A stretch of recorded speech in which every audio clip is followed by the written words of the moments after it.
नमस्कार सम्माननीय सभापति महोदय मोर पूज्य गुरुजी गुरुवृंद एठार उपस्थित मोर छोट बड़ भाई भौणी मैंने सहपाठी और सहपाठीगण आज मुझे विषय मोर मत प्रकाश करने जाऊँगी से विषय हूँ निशामुक्त भारत। प्रथम आम जाना आवश्यक निशा कौन। निशा हूँ एमती एक अभ्यास जहाँ मनुष्य शरीर मन और आत्मा को धीरे धीरे ध्वंस करे।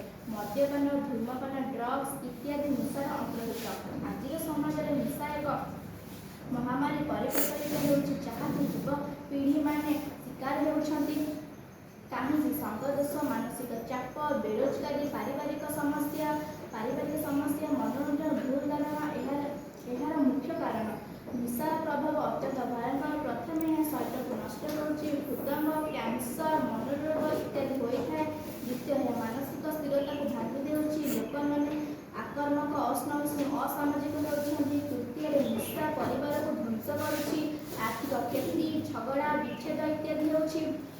निशा अपराध को बढ़ाई थाए चोरी हत्या डकायत दुर्घटना पछरे निशा दायी थाए।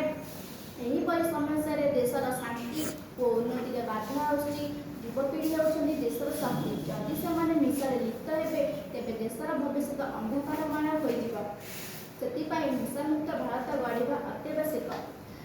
एबे मोर प्रश्न यहाँ किपरि साध्य करिबा। प्रथमे सरकार को कठोर आईन लागू करबा उचित। अवैध ड्रग्स व्यवसाय को निरोध करबा आवश्यक। द्वितीय समाज सचेतन अभियान चलिबा दरकार गाँव सहर पर्यंत। तृतीय विद्यालय और स्कूल मानकरे निशा विरोधी विषय शिक्षा देवा उचित। चतुर्थ परिवार भूमिका अत्यंत जरूरी। पितामाता माने संतान को सठिक मार्गदर्शन करबा उचित।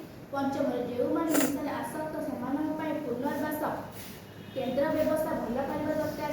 कहीं मत दियंती कि निशा को पूर्ण रूपे हटाइबा संभव नुह मुझे सम्मत नुहे।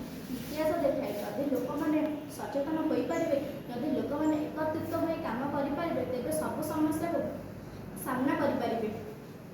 मु मो जीवन को निजे गढ़ी पारि निजे निशा को दूर रही अन्य मानक सचेतन करी समाज को सुस्थ करी। यह हूँ आम लक्ष्य। शेष में मुझे कहवाक चाहे निशामुक्त भारत गढ़ा अत्यावश्यक। यह हूँ आम लक्ष्य।